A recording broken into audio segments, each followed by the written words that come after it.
돈이 될지도 모르는 과학 이야기, 사이언스가 뭐니 시간입니다. 과학동화의 김태희 기자 나왔습니다. 어서 오세요. 안녕하세요, 교수님. 예, 오늘은 또 어떤 이야기인가요? 오늘은 많은 분들의 좀 걱정을 과학이 해결해 줄 수도 있지 않을까 하는 좀 그런 기대가 정말 절로 드는 그런 주제를 제가 오늘 가지고 왔습니다. 네. 교수님, 혹시 인간이 태어나서 죽을 때까지 좀 평생 동안 사용하는 치아의 개수가 몇 개인지 좀 아시나요? 평생 치아의 개수. 뭐 어렸을 때 나는 유치해서 나중에 성인이 나는 영구치. 뭐 이 정도만 있다는 걸 알지 개수까지는 제가 모릅니다. 맞습니다. 저도 이게 작년에 기사 취재를 하고 기사를 쓰기 전까지는 몰랐는데요. 이 인간 같은 경우에는 유치를 20개 네. 그리고 영구치를 32개 사용하기 때문에 총 52개의 치아를 평생 사용한다고 해요. 근데 이게 과거에 좀 우리가 수십 년밖에 좀 살지 못하고 무엇보다 좀 채집한 음식 위주로 좀 먹었을 때는 이 52개의 치아가 좀 충분했습니다. 네. 그런데 좀 지금은 상황이 많이 달라졌죠. 100세 시대라고도 불리고요. 또 현대의학이 이렇게 삶을 연장시킨 것뿐만 아니라 우리가 치아를 썩게 만들거나 특히 빠르게 마모시키는 음식을 좀 많이 먹게 되면서 이게 상황이 많이 달라졌습니다. 이 영구치를 영구히 사용하는 게 사실상 거의 불가능한 그런 상황이 됐죠. 네. 그래서 현재 이 영구치에 좀 문제가 있는 분들은요, 제3의 치아로 임플란트를 좀 많이 사용하십니다. 네. 이 임플란트라는 거는 잇몸뼈에 티타늄으로 만든 좀 작은 기둥을 심고요. 이 기둥이 이 뼈와 굉장히 잘 붙어 있다 하면 그 위에 인공치아를 좀 덮는 그런 방식이죠. 예. 그런데 최근 과학자들은 이런 인공치아가 아니라 잇몸에서 아예 새로 나는 자연적인 치아를 다시 자라게 만드는 그런 연구를 좀 현재 하고 있습니다. 네. 이걸 이제 자연치아 재생 연구라고 부르고요. 오늘은 전 세계의 이 좀 다양한 자연치아 재생 연구에 대해서 좀 소개해 드리려고 합니다. 야, 자연치가 다시 자라는 재생 연구라 진짜 흥미진진한데요. 어떤 연구 결과부터 살펴보면 좋을까요? 9년 전이죠. 예. 2016년 11월에요. 굉장히 좀 기념비적인 어떠한 연구가 발표된 게 있습니다.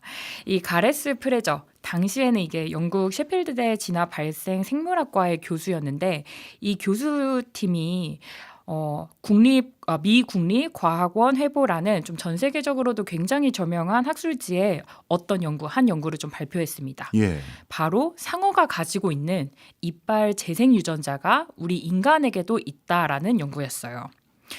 상어는요, 평균적으로 300개의 이빨을 가지고 있습니다. 그런데 이 300개의 이빨보다 더 흥미로운 거는 이 상어가 태어나서 죽을 때까지 누적해서는 평생 사용하는 이빨이 거의 수만 개에 이른다라는 점이에요. 이게 가능한 이유는요. 예. 이 끊임없이 이빨이 탈락하면 계속 그 자리에 이빨이 나기 때문인데요. 네. 인간 같은 경우에는 위아래 치아가 한 줄로만 이루어져 있잖아요. 예. 그런데 상어는 이게 한 줄이 아니라 7줄 혹은 또 야. 8줄 이런 정도로 굉장히 좀 병렬적으로 이루어져 있습니다. 예. 그런데 재밌는 거는 앞줄에 이빨이 이렇게 빠지면요. 그 뒤에 이빨이 2, 3일 이내에 앞으로 이동해서 그 앞에 빈자리를 채운다는 점이에요. 이동을 해요? 맞습니다. 네. 이동을 합니다. 이게 마치 컨베이어 벨트로 물건을 네. 좀 차곡차곡 앞으로 보내는 것처럼 이 이빨 재생 및 재배치가 가능하다는 건데요. 이게 가능한 이유는 상어의 이빨이 잇몸으로만 지지가 되기 때문입니다. 반면에 우리 인간은요, 이 치아가 잇몸 안쪽에 턱뼈에 굉장히 단단하게 좀 박혀 있는 그런 구조고요. 네. 상어의 이런 신기한 이빨 특성이 처음 이렇게 알려진 거는 1800년대로 좀 거슬러 올라가야 돼요. 예. 영국의 고생물학자 리처드 오웬이라는 분이 이걸 처음 발견했는데 그로부터 좀 70년 뒤인 2016년에 이 영국 연구팀이 속스2라는 유전자가 치아의 상피 조직, 그러니까 이 치아의 바깥층을 만드는 세포층에서 계속 작동하기 때문에 상어는 태어나서 죽을 때까지 계속 새 이빨을 만든다라는 것을 세계 최초로 규명한 거죠. 예. 그런데 이 속스2 이걸 이제 뭐 적을 때는 SOX 그리고 숫자 2 이렇게 적는데요. 이 속수투 유전자가 치아 재생에만 특화된 그런 유전자는 아니에요. 네. 이 유전자는 줄기세포를 유지하고 조직을 좀 새로 만들어내는 그런 능력과 깊은 상관관계가 있는 유전자인데요. 예. 예를 들어서 사람도 배아 상태일 때 심장이나 뭐 눈, 귀, 뭐 소화기관이나 신경계 등의 기관이 처음 만들어질 때 이 속수투 유전자가 굉장히 활발하게 작동합니다. 네. 이제 그런 유전자가 상어 입안에서 계속 활동을 하니까 새로운 이빨을 계속 만들어낼 수 있는 그런 거고요. 네. 근데 이 연구에서 주목해야 될 점은 상어의 이빨을 만들어내는 이런 속수투 유전자가 인간의 치아에도 있다라는 겁니다. 네. 말씀 쭉 듣고 보니까 원래 우리 인간도 어떻게 보면 뭔가 조직이 망가졌을 때 그걸 재생하는 그런 유전자, 뭐 속수투를 포함해서 그런 게 있는데 치아에도 있다고 하는데 그러면 우리 치아도 상어처럼 이틀 뒤에 다시 자라고 그래야 되는 거 아니에요? 그런데 이제 인간은 그렇지가 않죠. 예. 그 차이는 인간과 이 상어의 속수투 유전자가 작동하는 방식, 그러니까 좀 스위치가 꺼지고 켜지는 시점과 그리고 이 유전자가 얼마나 오래 켜져 있는가, 이게 완전히 다르기 때문입니다. 이번 연구를 보면요, 이 상어 입안에 있는 조직 안에, 그러니까 조직으로는 치성 라멜라라는 게 있어요. 이 치성 라멜라는 쉽게 말해서 새로운 이빨이 계속 만들어질 수 있도록 이빨들의 씨앗들이 좀 줄지어 대기하고 있는 공간. 뭐 쉽게 생각하면 줄기세포 저장소 같은 그런 공간인데요. 이 치성 라멜라 속에 속수투 유전자가 활성화된 세포들이 좀 계속 남아 있어서 상어는 이빨이 빠지면 다른 줄에서 이빨이 새로 자라나고 또 앞서 말씀드린 컨베이어 벨트처럼 앞으로 계속 이동할 수 있는 거죠. 네. 근데 원래 인간도 이런 구조가 원래 있습니다. 어렸을 땐 있어요. 그렇기 때문에 유치가 빠지고 영구치가 나는 게 이 치성 라멜라라는 조직이 잠깐 이제 활성화되기 때문입니다. 그렇겠네요. 근데 이제 영구치가 자르고 나면 이 치성 라멜라 조직이 퇴화합니다. 예. 다시 말해서 속수투가 이 치아가 자라는 자리에서 더 이상 활동하지 못하는 거죠. 예. 게다가 상어는요, 이 치아 재생이 계속 반복할 수 있게 입 안 전반에 걸쳐서 좀 재생할 수 있는 치아 세포군이 이 입안에 남아 있지만 인간은 유치랑 영구치 이렇게 딱 두 세트만 만들고 그 기능이 종료된다고 해요. 예. 이거는 이 상어와 인간의 진화적인 경로의 차이가 있기 때문인데요. 상어는 물속에서 이렇게 먹이를 물어뜯는데 최적화된 이빨이 필요했고 그걸 또 수십 번 바꾸는 좀 전략을 택하면서 진화한 반면 인간은 좀 음식물을 어금니로 좀 잘게 씹는 그런 구조가 필요했고 그렇기 때문에 대신 상어와 다르게 턱뼈와 이 치아가 더 단단해지는 그런 방향으로 진화했기 때문입니다. 네. 따라서 이제 똑같이 상어와 이 인간이 속수투 유전자를 가지고 있다고 해도 그 유전자가 좀 어떤 세포에서 언제까지 작동하는지가 좀 다른 그런 차이가 결정적입니다. 네, 그렇군요. 네. 이 상어는 평생 죽을 때까지 속수투가 꺼지지 않고 작동하는 반면 인간은 일정 시기가 지나면 이 해당 유전자가 꺼지거나 비활성화되는 거죠. 예. 그렇다면 속수투 유전자가 꺼지지 않고 계속 활성화될 수 있게 뭔가 인위적인 조정만 하면 우리도 이가 수십 번 나고 이빨 빠지면 이틀 뒤에 나 이렇게 되는 거 아니에요? 이게 연구자들도 교수님 방금 말씀하시는 거랑 같은 질문을 던져봤습니다. 예. 2020년에요. 연세대 치대 구강생물학과 교실 연구팀이 이 동물 이빨에 속수투 단백질을 과발현시키는 실험을 한번 해봤었어요. 예. 정말 치아가 새로 나는지 이빨이 새로 나는지 궁금해서 이 실험을 진행한 건데 그런데 실험 결과 이 이빨이 새로 나지는 않고 치아를 만드는 상피 조직만 이렇게 커졌다고 해요. 그러니까 뭔가 지금 상태에서 이빨이 계속 나지 않는 어떤 동물들에게 속수투 유전자만 뭐 단순히 재작동 시킨다고 해도 이 제3의 치아가 새로 나지는 않는 거죠. 그러니까 조금은 더 천천히 이 치아 재생의 실마리를 좀 찾아가 봐야 합니다. 예. 앞서 제가 소개해드린 가레스 프레저 교수는 2019년에요. 또 흥미로운 연구를 하나 더 발표했습니다. 이 상어의 치아 재생 구조와 인간의 잇몸 조직을 한번 비교해 봤는데요. 예. 이 연구팀이 보니까 이 상어가 새 이빨을 만들 때 사용하는 좀 그 치아 재생 줄기세포의 특징이 예. 이 인간의 잇몸 조직에 있는 세포군과 유사하다는 것을 좀 발견했습니다. 예. 이 좀 이렇게 설명드렸을 때 좀 어려울 수 있어서 제가 좀 더 차근차근히 한번 풀어보자면요. 연구팀이 유사성을 포착한 세포군은 구체적으로 사람 이 잇몸 깊숙한 곳에 있는 휴지기 치성 라멜라라는 조직이에요. 예. 이 치성 라멜라라는 조직을 제가 앞서도 좀 잠깐 설명을 드렸었죠.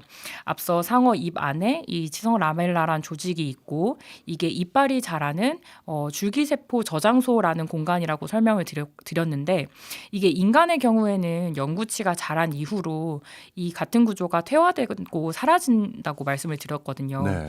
근데 연구팀이 이 구조, 이 잇몸을 다시 잘 살펴보니까 실제로는 기능이 아예 멈춘 줄 알았던 이 휴지기 치성 라멜라에서 속수2 플러스, 그러니까 속수2 양성 줄기세포의 특징이 발견됐다는 겁니다. 이 속수2 플러스 줄기세포는요, 쉽게 말해서 속수2 단백질을 실제로 생산하는 그런 세포입니다. 네. 앞서 2016년에 인간도 속수2 유전자를 갖고 있다라고 설명을 드렸잖아요. 네. 근데 유전자를 갖고 있다고 해도 그 능력이 계속 그냥 막 발현되는 건 아닙니다. 대부분의 조직에서 이 유전자가 그냥 스위치가 꺼져 있으면 아무런 영향을 미치지 않거든요. 예. 그런데 속수2 단백질을 생산하는 줄기세포가 있다? 이거는 좀 다른 얘기가 됩니다. 특히 이 인간 잇몸에 있는 휴지기 치석 라멜라가 암으로 변화하는 경우가 좀 있는데요. 이때 아멜로블라스토마라는 종양이 됩니다. 이게 치성 종양인데 이 연구팀이 이 종양을 또 다시 한번 좀 살펴봤어요. 그랬더니 이 종양 안에서도 치아를 만드는 세포 유전자들이 살아있다라는 것을 확인했다고 합니다. 예. 그러니까 사람에게 영구치 다음에 제3의 치아가 나지 않는 거는 우리 몸이 이 치아 재생 능력을 쓰지 않고 억제하는 상태이기 때문일 수도 있다라는 겁니다. 그래서 가레스 프레저 교수팀도 이 휴면 상태의 줄기세포를 깨우는 방법을 찾는다면 제3의 자연 치아를 재생할 수 있다라고 설명했습니다. 말씀 주신 걸 요약해 보면 우리가 자연 치아를 재생할 수 있는 유전자가 내재되어 있는데 그게 발현되지 못하는 억제 기저가 있으니 이걸 잘 작동하지 않도록 하면 다시 자연 치아가 재생될 수 있다. 이런 맥락으로 좀 이어지는 것 같은데요. 맞습니다. 그런데 지금까지 소개해 주신 연구들은 2016년, 2019년 거잖아요. 네. 그럼 또 6년이 지났는데 그 사이에 뭔가 또 성과가 났을 것 같은데요. 우선 2021년에 교토대, 오사카대, 후쿠이대 등 일본의 공동 연구팀이 또 사이언스 어드밴시스라는 또 세계적으로 좀 유명한 국제학술지에 발표한 논문을 좀 주목해 볼 만합니다. 예. 이 공동 연구팀은요, 단백질 하나를 억제하는 것만으로도 치아가 새로 자라는 것이 가능하다는 것을 입증했거든요. 이 연구에서 핵심이 된 거는 유세그1이라는 단백질입니다. 예. 이거는 조직 발달에 관여하는 조절 단백질인데요. 이 단백질이 우리 몸에서 치아가 자라는 횟수를 조절하는 신호 시스템으로 현재 작동하고 있거든요. 이게 치아가 자랄 때 보면요, 좀 중요한 역할을 하는 두 가지 신호가 있습니다. 이걸 BMP 신호와 윈트 신호라고 이야기를 하는데요. 네. 이 신호들은 세포끼리 서로 주고받는 일종의 생화학적 메시지예요. 네. 이 BMP 신호 같은 경우에는 치아 조직을 만들도록 유도하는 성장 신호고요. 이 윈트 신호는 세포를 활발하게 증식시키고 조직을 좀 형성할 수 있도록 도와주는 조정 세포입니다. 예. 근데 이 유세그1 단백질은요, 이 두 신호를 방해합니다. 그러니까 잇몸 속에 있던 치아 씨앗 세포들이 활동하지 못하게 막고 있는 거죠. 예. 그렇다면 이 단백질의 작용을 좀 멈춰보면, 막을 수 있다면 치아가 다시 자라날 수도 있는 거잖아요. 예. 그래서 일본 공동연구팀이 바로 이 가설을 검증하기 위해서 동물 실험을 한번 진행해 봤습니다. 연구팀은 쥐와 족제비를 활용해서 좀 실험을 진행해 봤는데 네. 이 유세그1의 활동을 막는 특수 항체 주사를 쥐와 족제비에게 한 번씩 딱 한번 투여를 해봤어요. 어떻게 됐어요? 그랬더니 단백질의 억제 기능이 실제로 풀리면서 예. 치아의 전구세포, 그러니까 아직 이가 되지는 않았지만 자라서 이빨로 변할 수 있는 어린 세포의 활동이 어린 세포가 활동을 좀 재개하기 시작했고 예. 이후에 완전히 새로운 치아가 실제로 자연스럽게 자라는 걸 확인했습니다. 그 사이에 동물 실험에서는 나름대로 성과가 있었네요. 그렇다면 유세그1, 이 치아가 못 자라게 만드는 이 유세그1을 억제하는 주사를 우리 인간에게 놓으면 우리도 자라는 건가요? 아마 인간이 이 주사를 맞게 되는 날이 머지 않았을 것 같습니다. 그래요? 2024년 1월에요. 일본 오사카에 있는 키타노 병원의 치과 구강외과에서 이런 발표를 했어요. 예. 2030년까지 주사형 치아 재생 약물을 개발하겠다라고요.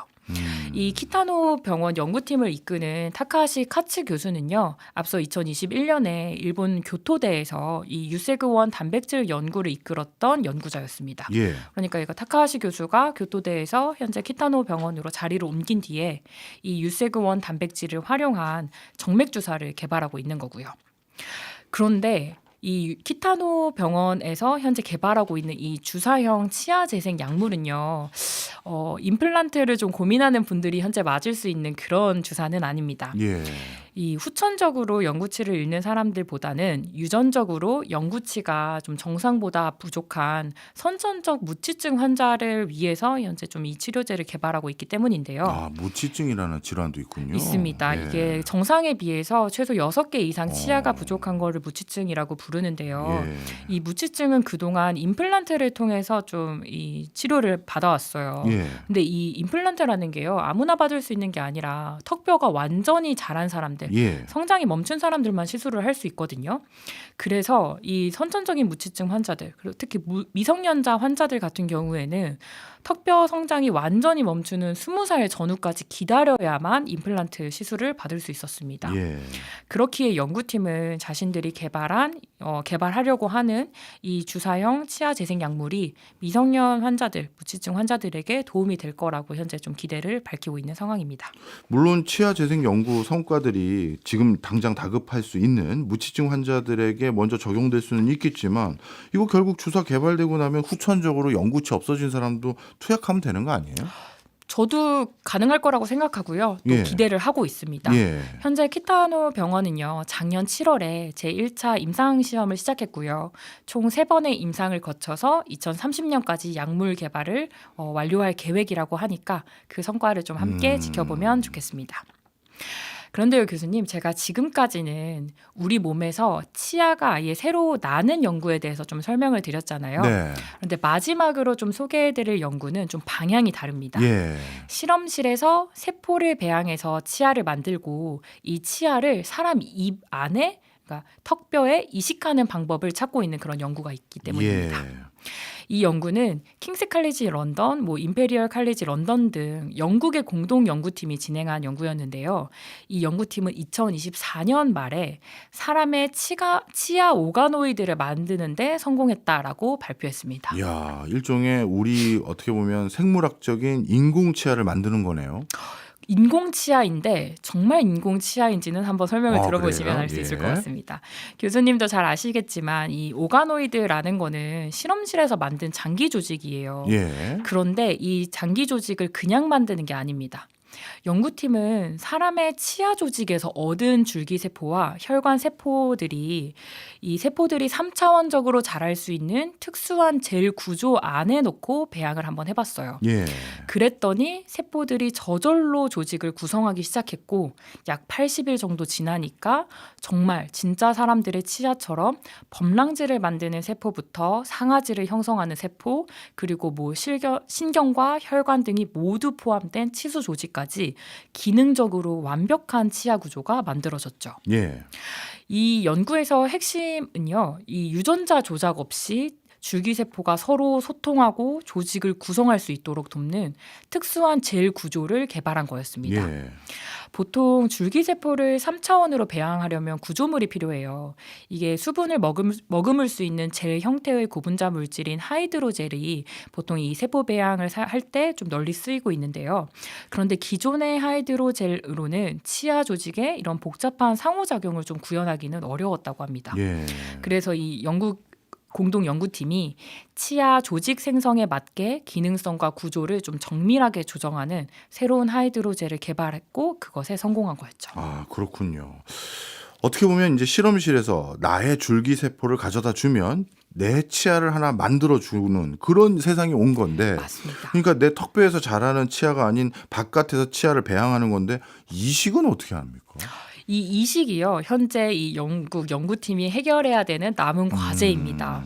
이게 실험실에서 만든 치아를 어떻게 사람 입안에 좀 단단하게 그리고 성공적으로 이식할 수 있는지는 계속해서 연구를 아마 진행할 예정일 것입니다. 예. 이렇게 치아 재생 연구가 되게 다양하고 그리고 전 세계의 주요 연구팀에서 좀 현재 하고 있는데 네. 2016년에 처음 좀 기념비적인 연구가 나오고 지금까지 9년이 지났기 때문에 좀 살짝 연구의 속도가 좀 더딘 거 아닌가라고 생각하실 것 같아요. 예.